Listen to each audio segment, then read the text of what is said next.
Hi friends, welcome to Kavitha's kitchen. ఈరోజు మన కిచెన్లో ఎంతో టేస్టీగా ఉండే మంచి బ్రేక్ఫాస్ట్ చూపిస్తున్నానండి. మొత్తం హోటల్ స్టైల్లో ఉంటుందండి. ఇది పూరీ కర్రీ, పూరీ కర్రీని చూపించబోతున్నాను. కొత్తగా చేసేవాళ్ళు కూడా నా రెసిపీ చూస్తే ఈజీగా చేసేసుకోవచ్చు. మీ ఫ్యామిలీ మెంబర్స్కి అందరికీ నచ్చుతుందండి. ఒకసారి మీరు ఈ వీడియో చూసి ట్రై చేయండి. ముందుగా దీనికి కావాల్సిన ఇంగ్రీడియంట్స్, ముందుగా ఒక బౌల్ తీసుకొని మిక్సింగ్ బౌల్లో 2 బౌల్స్లో నేను ఇక్కడ గోధుమ పిండిని తీసుకున్నానండి. బయట హోటల్స్లలో అయితే గోధుమ పిండి సగం, మైదా పిండిని సగం కలిపి తీసుకుంటారు. ఇక్కడ నేను 1 టేబుల్ స్పూన్ వరకు సూజీ రవ్వ తీసుకున్నానండి. అదే ఉప్మా రవ్వ. ఒక 2 టీ స్పూన్ల వరకు ఆయిల్ని తీసుకుని యాడ్ చేసుకోవాలి. ఆయిల్ వేయడం వల్ల మనకు స్మూత్గా సాఫ్ట్గా వస్తాయండి పూరీలు. ఇక్కడ కొద్దిగా వాటర్ కలుపుతూ పిండిని మొత్తం చపాతీలా కలుపుకోవాలి. మరీ గట్టిగా కాకుండా మరీ మెత్తగా కాకుండా సెమీ సాఫ్ట్గా ఉండాలండి. చూడండి, నేను చూపిస్తున్న విధంగా కలుపుకోవాలి. మనము బొంబాయి రవ్వను వేయటం వలన పూరి అనేది క్రిస్పీగా వస్తుందండి. ఇక్కడ పూరి పొంగటానికి చాలా పని చేస్తుంది. ఒక 30 నిమిషాల పాటు మనము మూత పెట్టేసి పక్కన పెట్టుకోవాలి. తర్వాత ఇక్కడ మనము ఉడకబెట్టి తీసుకున్న బంగాళాదుంప, సన్నగా కట్ చేసి పెట్టుకున్న క్యారెట్, సన్నగా కట్ చేసి పెట్టుకున్న 2 మీడియం సైజు ఉల్లిపాయలు, ఫ్రోజన్ బఠానీ తీసుకున్నానండి ఇక్కడ నేను. తర్వాత స్టవ్ పైన ఒక ప్యాన్ పెట్టుకుని అందులో పచ్చి శనగపప్పు 1 టీ స్పూను, మినపప్పు 1 టీ స్పూను, ఒక పావు టీ స్పూన్ వరకు జీలకర్ర, ఆవాలు, 4 పచ్చిమిర్చి చిలుకలు, ఎండుమిర్చి 2 వరకు వేసుకొని ఒకసారి బాగా ఫ్రై చేసుకోవాలి. సన్నగా కట్ చేసి పెట్టుకున్న ఉల్లిపాయను వేసి ఒకసారి బాగా కలుపుకోవాలి. తర్వాత రుచికి సరిపడా ఉప్పుని వేసి ఒకసారి బాగా ఫ్రై చేసుకోవాలండి. తర్వాత కట్ చేసి పెట్టుకున్న క్యారెట్ ముక్కలను కూడా ఇందులోకి యాడ్ చేసుకొని ఒకసారి బాగా కలుపుకోవాలి. తర్వాత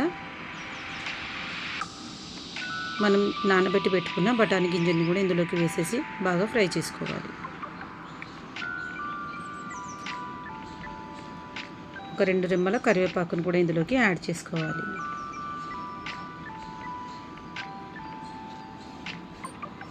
ఇక్కడ 1 టేబుల్ స్పూన్ అల్లం వెల్లుల్లి పేస్ట్ని వేసుకున్నానండి. ఇక్కడ ఒక పావు టీ స్పూన్ వరకు పసుపును వేసుకొని ఒకసారి బాగా కలుపుకోవాలి. అలాగే మనం ఉడకబెట్టి పెట్టుకున్న బంగాళాదుంపను మెత్తగా మెదిపి ఇందులోకి వేసుకొని ఒకసారి బాగా కలుపుకోవాలి. ఒకసారి బాగా కలిపాక ఇందులోకి కొత్తిమీర ఆకును వేసుకోవాలి. ఇందులోకి నేను వేడి నీళ్ళు వేసానండి. వేడి నీళ్ళు వేయడం వల్ల మన కర్రీ అనేది తొందరగా ఉడికిపోతుంది. అలాగే టేస్ట్ కూడా చాలా బాగుంటుంది.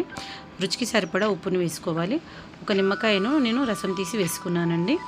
వేసుకున్నాక ఒకసారి మొత్తం బాగా కలుపుకోవాలి.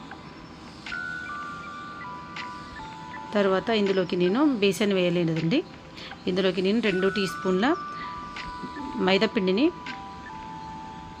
లిక్విడ్లా చేసుకొని ఇందులోకి యాడ్ చేసుకున్నానండి. చాలా హోటల్స్లలో మైదా పిండినే వేస్తారండి. చూడండి, అది వేయడం వల్ల మనకు చిక్కదనం వచ్చేస్తుంది. చూడండి ఎలా అయిందో గ్రేవీ. చాలా టేస్ట్ కూడా ఉంటుందండి మనం మైదా పిండి వేయడం వల్ల.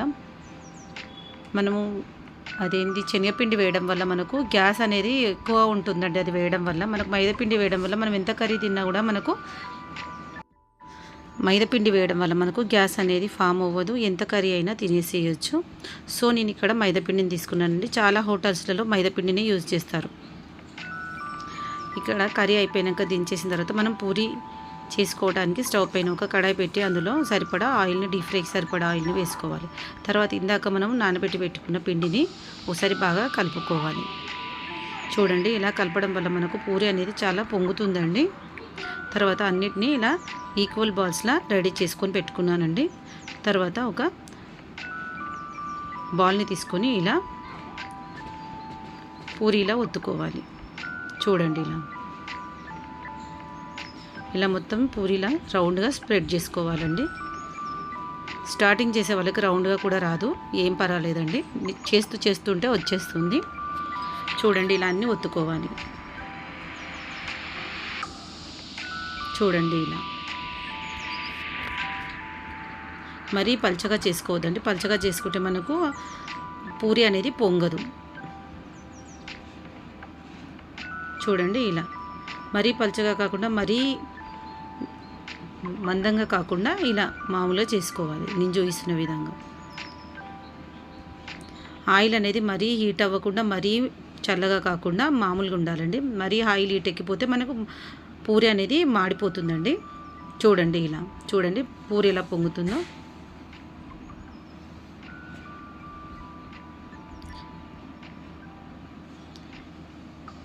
చూడండి ఇలా మెల్లగా టర్న్ చేసుకోవాలండి. మనం పూరి వేయగానే పూరి పైన కొంచెం ప్రెస్ చేసినట్టు చేయాలండి. చేయడం వల్ల మనకు పూరి అనేది పొంగుతుంది.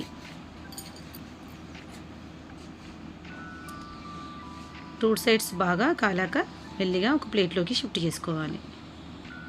నెక్స్ట్ వేరే పూరిని కూడా ఇలాగే వేసేసుకొని అన్నీ ఇలాగే చేయాలండి.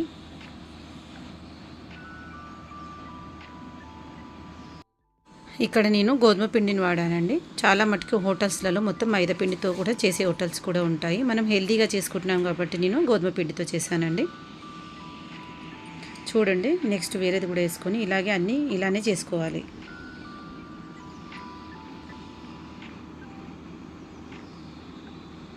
అన్నీ ఇలా చేసుకున్న తర్వాత అన్నిటినీ ఒక హాట్ బాక్స్లో వేసుకోవాలండి. హాట్ బాక్స్లో వేసుకోవడం వల్ల పూరి అనేది గట్టిపడదు, సాఫ్ట్గా ఉంటుంది. అలాగే అన్నీ ఒకసారి ఇలా చేసేసుకొని ఒక హాట్ బాక్స్లో వేసేసి పెట్టుకోవాలి. చూడండి ఎలా పొంగుతుందో. తర్వాత మనం ఇందాక చేసి పెట్టుకున్న పూరి కర్రీని చూడండి ఎలా అయిందో. ఈ కర్రీతో కనుక పూరి తింటే సూపర్ అంటే సూపర్గా ఉంటుందండి. చూడండి మీరు కనుక మీ సండే రోజు పిల్లలకు చేసి పెడితే వాళ్ళు ఎంతో ఇష్టంగా తింటారండి. పూరి కర్రీ హోటల్ స్టైల్లో ఈక్వల్ టు హోటల్ స్టైల్లోనే ఉంటుందండి. చూడండి వేడివేడి పూరితో ఈ కర్రీ కనుక తింటే చూడండి ఎంత సాఫ్ట్గా వచ్చింది పూరి అనేది. అన్ని పూరీలు పొంగాయండి. చూడండి హాట్ బాక్స్లో వేయడం వల్ల పూరి అనేది ఎంతో సాఫ్ట్గా ఉంది. కర్రీతో కనుక తింటే చాలా అంటే చాలా బాగుంటుందండి. ఈ సండే మీరు కూడా ట్రై చేసి చూడండి. నా రెసిపీ కూడా నచ్చినట్లయితే లైక్ చేయండి, షేర్ చేయండి, సబ్స్క్రైబ్ చేయండి. Thanks for watching Kavitha's kitchen. Thank you.